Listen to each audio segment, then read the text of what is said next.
ఇప్పుడైతే మాలిజ చేస్తుర్రు దుర్గదేవుడి కోసం ప్రసాదం. మాలిజ కోసం ఫస్ట్ బియ్యం పిండిని తీసుకొని ఇట్లా మందం మందం లావు లావు రొట్టెల లెక్క చేసుకోవాలి. ఇక్కడ అమ్మ చేస్తుంది రొట్టెలు, పెద్దమ్మ కాలుస్తుంది. మందం మందం చేయాలి, మన చపాతీ లెక్క కాదు. దీంట్లోనే ఇప్పుడు బెల్లం దాంట్లో చుంచి లావు రొట్టెని చుంచుతుర్రు. ఇవి చుంచి బెల్లం, ఇది గెగ్గరపత్తి,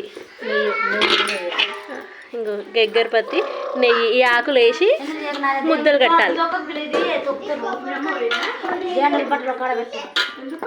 ఇవన్నీ కలిపి ముద్దలు కడితే ఇప్పుడు దుర్గదేవునికి ఇది ప్రసాదాలకు ముద్దలు కట్టి చేస్తారు.